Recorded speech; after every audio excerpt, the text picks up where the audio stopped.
They're awesome. Let's hear it again for the U.S. Colored Troops. And, of course, we all need to have their lead singer, Hugh Harrell, in our prayers, our thoughts and our prayers as he continues to recover in the hospital. We have so many talented people here in Hampton Roads, right? So many talented people. I love seeing the talent on display at all different types of events. And we've gone from dancers to singers. And now we have a full display of it. Right now we have the Prelude to Freedom, the Contraband story.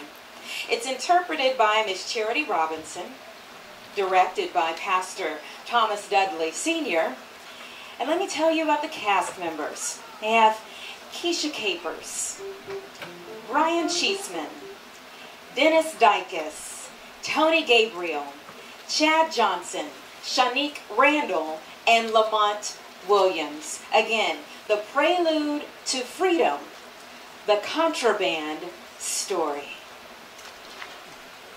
Good afternoon. Good afternoon. In the year 2005, Jerry Hollins, a gifted musician, singer, and composer, and founder of the Contraband Historical Society, first presented Prelude to Freedom. It's a musical drama about the beginning of the Contraband story and the role that her ancestors played in those events. Now, in this sampler song and story from the drama, we will return to those historic days when Fort Monroe and Hampton, Virginia witnessed the Prelude to Freedom.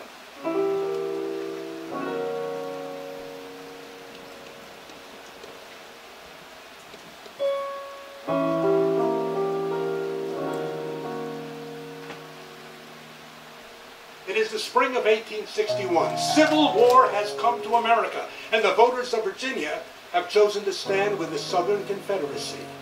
The white citizens of Virginia believe this stand will preserve their peculiar institution of human chattel slavery. But the enslaved black folks among them have a sense that perhaps a change is coming. And among them is John Taylor, enslaved on the Charles Mallory farm in what is now Hampton. He dreams of running away to what he calls Freedom Land.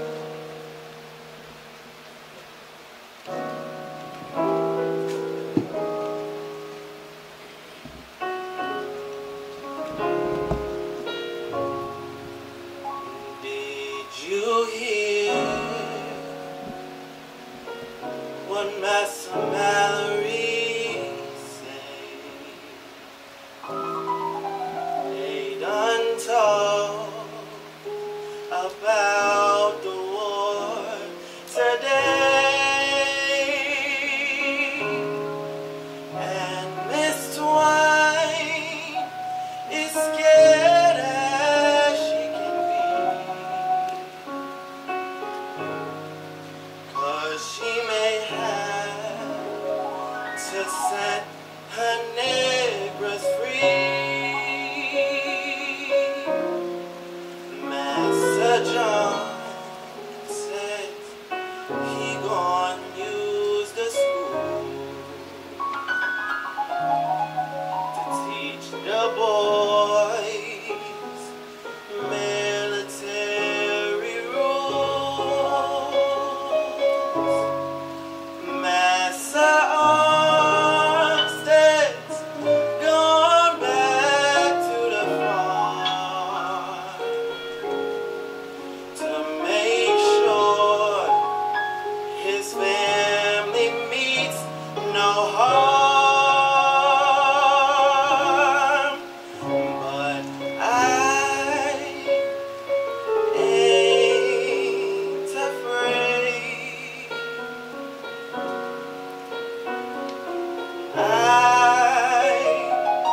ain't afraid.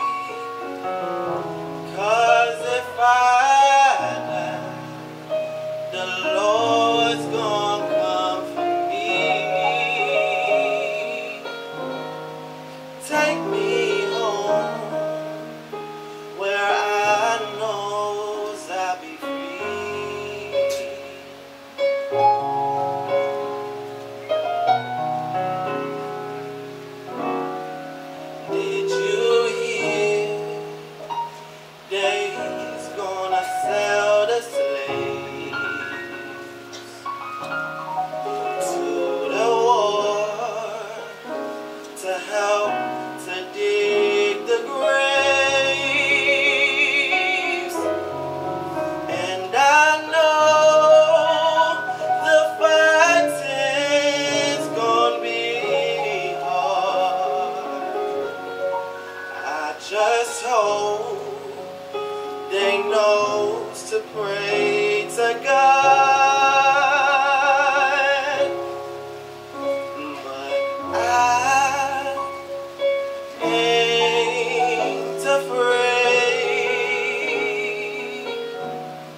home where I know I'll be free.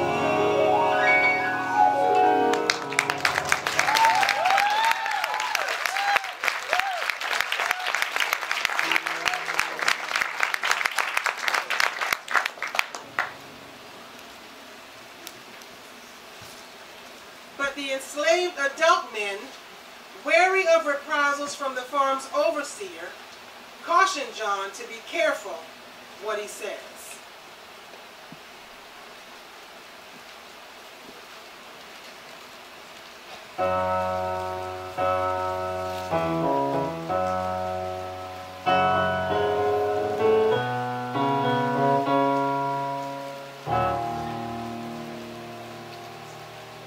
Hush, hush, don't say a word. Don't go around here talking about something you heard. When you see them talking, you must act like you don't. You must keep on working till your freedom comes.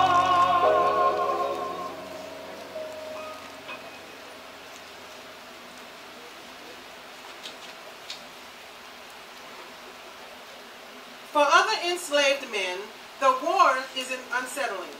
3 of the Mallory slaves, Frank Baker, James Townsend, and Shepard Mallory, are told they are being loaned to the new secessionist army across Hampton Roads at Sewell's Point.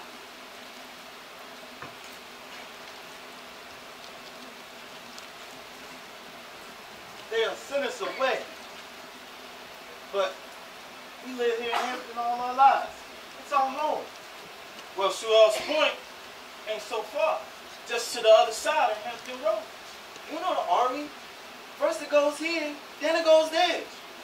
If we with the Army, who knows where we got to go next? They not taking me away from my home. And how you gonna stop? Tell me again, why we going to Sewell's Point? To build them Army folks' fortifications.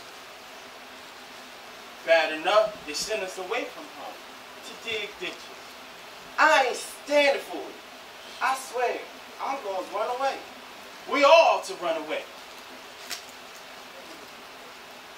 I tell you where we got to go. Foreman Road. Now why Sewell's Rock Foreman Road? Days are fighting, and I bet they would love for us to run away and not send us back. You got any better ideas? Nope. Foreman Road, I guess it is.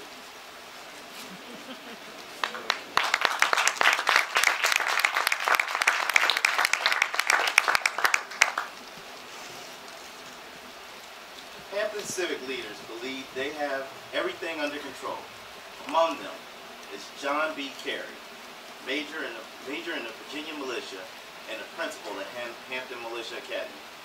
So sure of himself is Major Carey, he even lectures some of the local black folk about how he has so much work to do.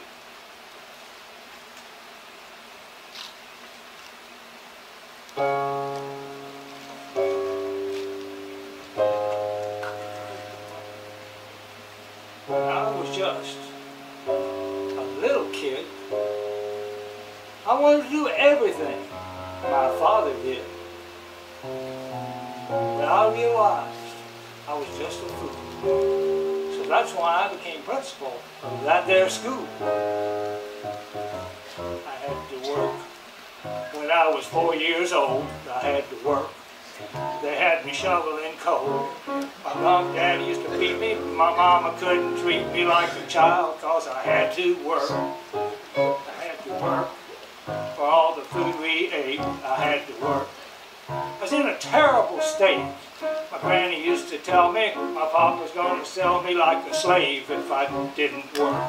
I wish I knew why I had to work so hard. Was it my fate or just the will of God?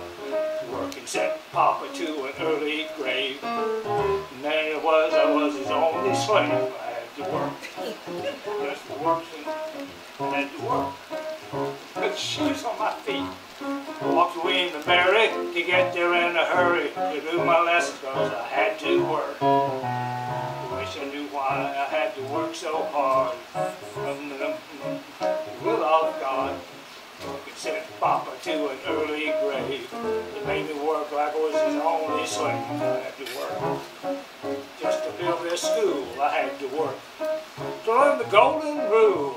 So if anybody asks you, tell them that I had to work, work, work.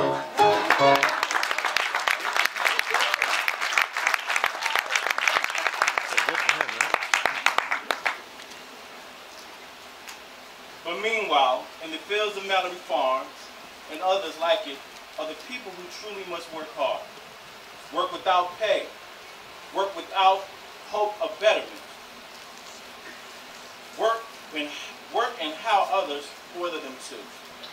The women who work in these fields raise their voices in a different kind of song.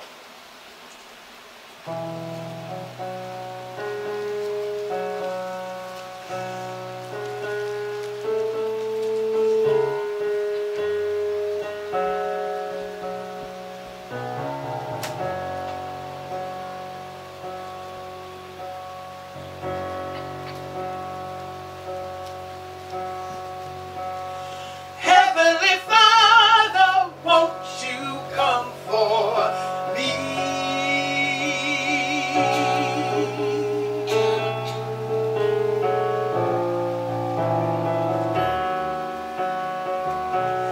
Heavenly Father, won't you set us free?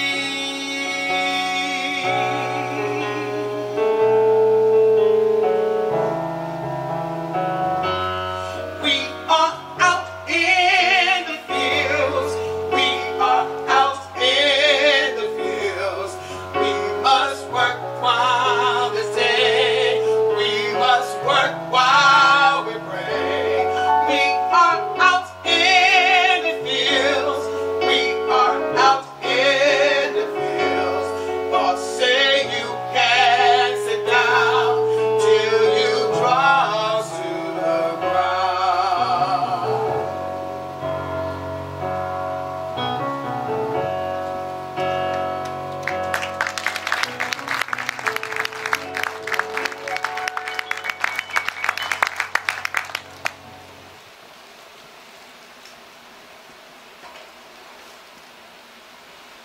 There is one thing that makes Hampton's white citizens uneasy: the nearby presence of Fortress Monroe, a United States Army post filled with 4,000 soldiers from the north.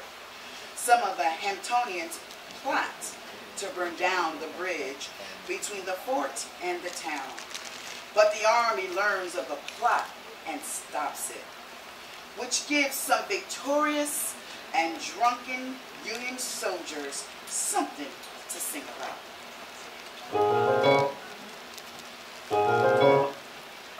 Old Carrie took some men and several slaves too. We got a strong impression that they didn't know what to do. They started up a flame when there was no one around. They tried to burn the Hampton Creek Bridge down. They tried their best. They made a mess. They tried to burn the bridge at Hampton Creek but did not have success. We heard them shout. We sent our scout. The poor old creatures had to send for us to put the fire out. Old Ewell got arrested when he went inside the fort. And Carrie, he protested when he got the first report. Then Ewell gave an order with a message so profound. He told them, burn the Hampton Creek Bridge down. They tried their best. They made a mess. They tried to burn the bridge at Hampton Creek but did not have success. We heard them shout. We sent our scout. The poor old creatures had to send for us to put the fire out.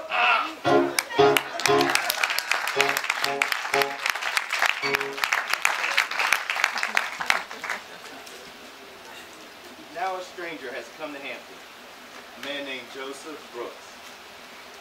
He is interested in buying some slaves at Mallory Farm, especially a woman named Emma Ann and her daughter Collie.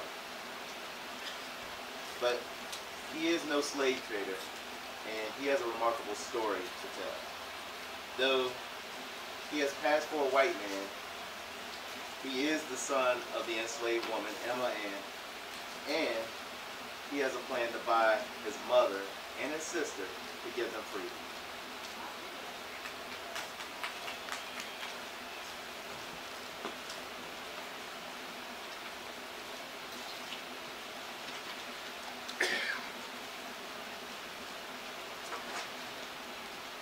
But all is not happy.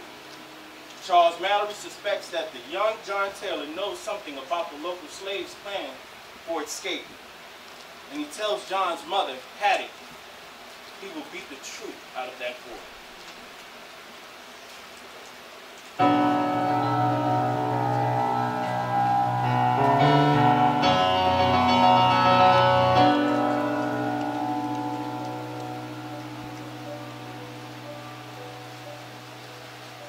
Don't you let that man touch my boy.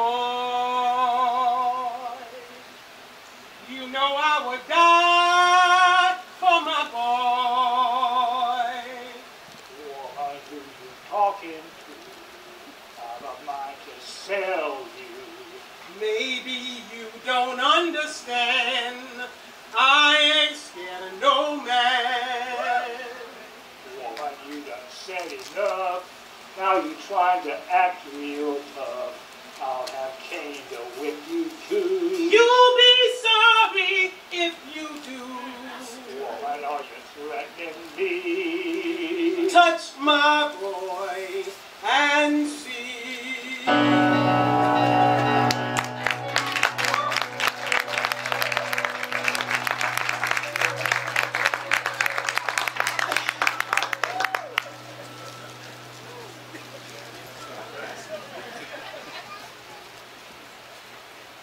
Outraged at the whipping of John Taylor, the enslaved people at the Mallory farm resolve to run away. Meanwhile, the master has learned Townsend, Butler, and Mallory have fled to Fort Monroe. He has rushed to his friend John Carey, asking him to retrieve them. But the U.S. Army commander at the fort, General Benjamin Butler, has no intention of returning the three men to help the enemy build fortifications. And he has a clever answer ready for the major.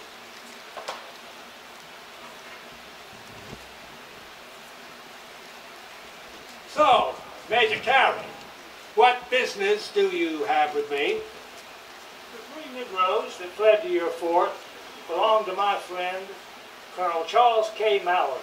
And as his representative, I demand that you release them to my custody, as you are bound by the Fugitive Slave Act. Sir, please let me enlighten you as to my federal constituted law. Now, Virginia now claims that she is no longer part of the United States. And I am under no constitutional obligation to a foreign country, which Virginia now claims to be. And she must reckon it as one of the infelicities of her position, that insofar as that, at least, she is taken at her word. Still, these slaves are Charles Mallory's property, and you must return them. You call these men property. Well, the rules of war state that I am entitled to seize property which is being used by the enemy against me, as these three men are building your fortifications. And therefore, I shall seize them as contraband of war.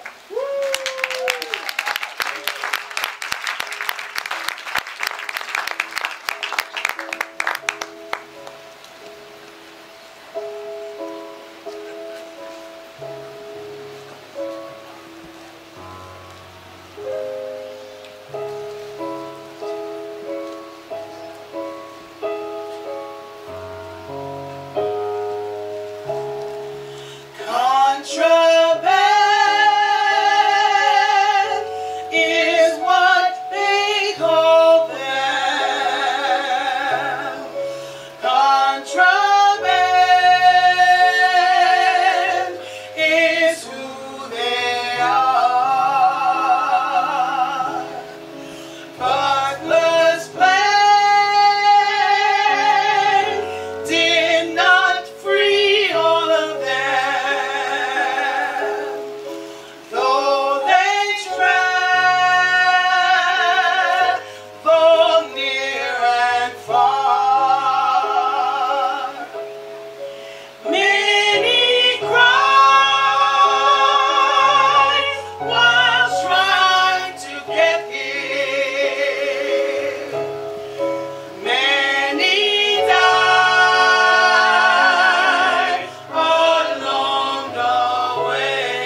hiding in the woods, arriving only just in time to witness the death of his sickly sister, Collie.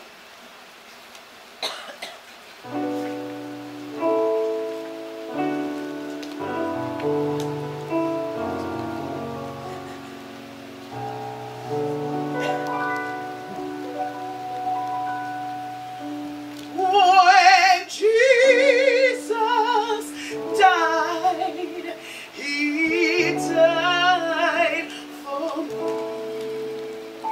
Hallelujah.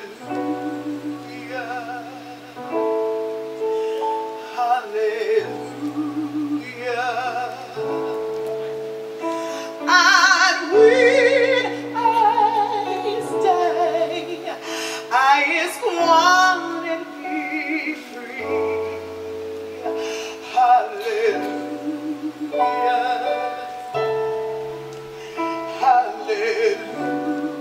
Hallelujah. Did Lord say he would take me home to live with him on high? And I can't wait to behold he watching over me. When Jesus died, he died for me. Hallelujah. Hallelujah. And when I dies, I is wanna be free. Hallelujah.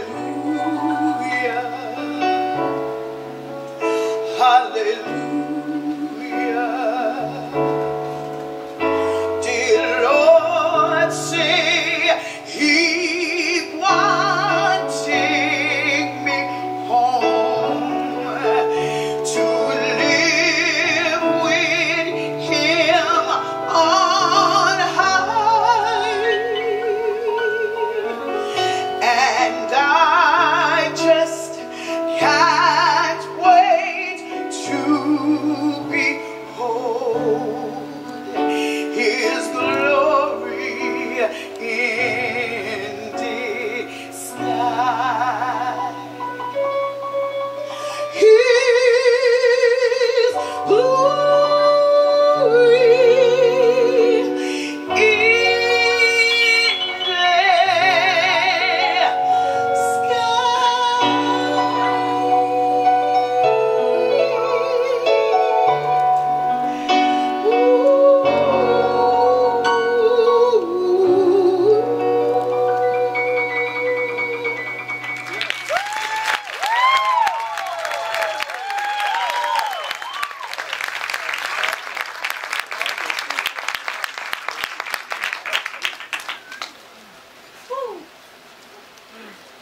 The runaways learned that General Butler's Contraband decision has inspired hundreds of enslaved people to flee to Fort Monroe, the Freedom Fort, they call it.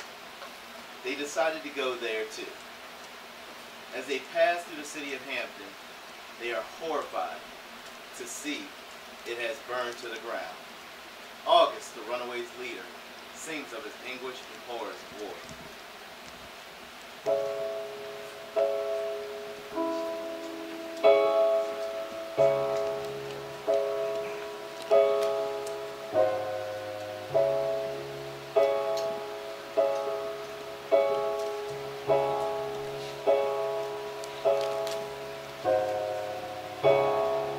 Why don't you come forth?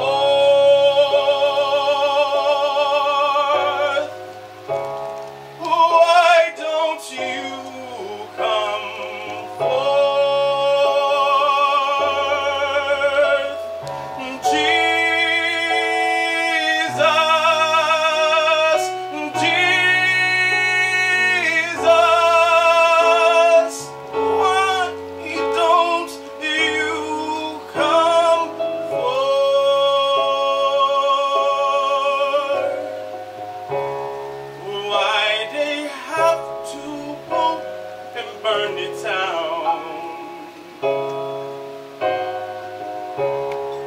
They done burned it nearly to the ground.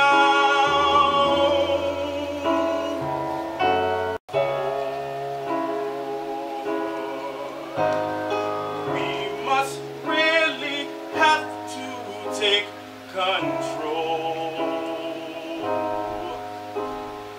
We can't let these devils crush our souls.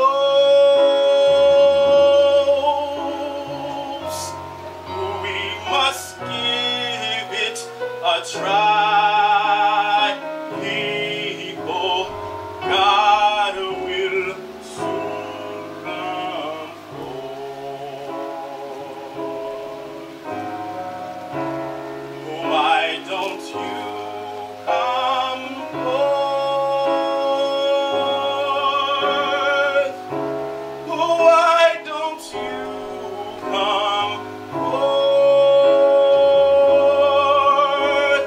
Jesus, we really need you, Lord. Jesus, why don't you come forth?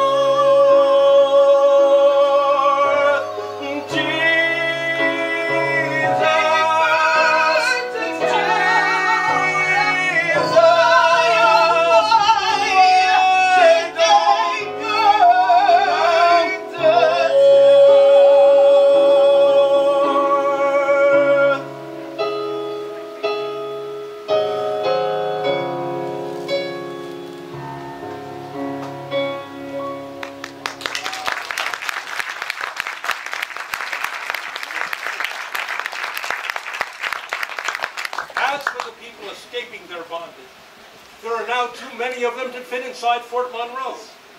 But, under the protection of the Army, they will build for themselves something they have dreamed of. Homes of their own. Homes for a free people.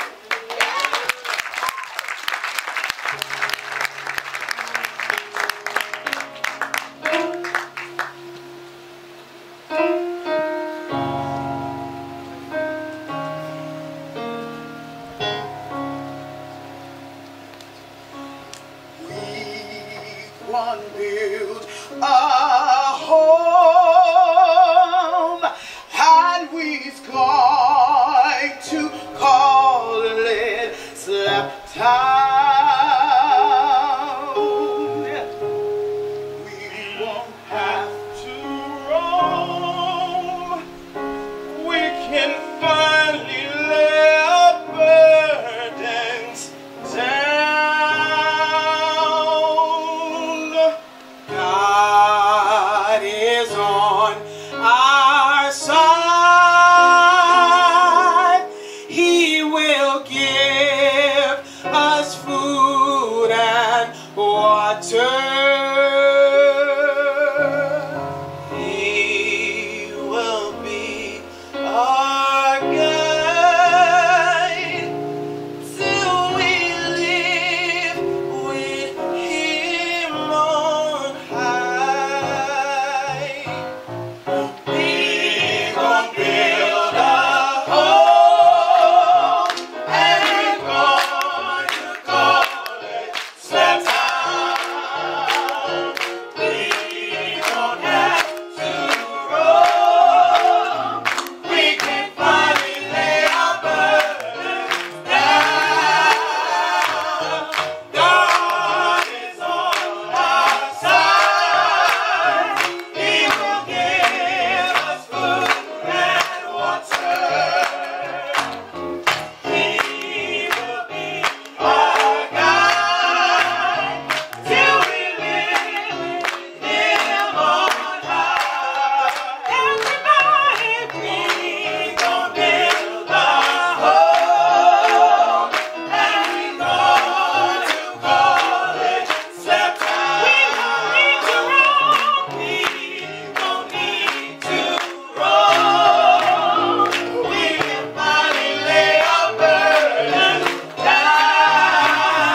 tremendous legacy. Wow. Let's hear it again. For all of these wonderful performers. Oh, the voices in this group. Wow, the pianist, all of the actors, the director.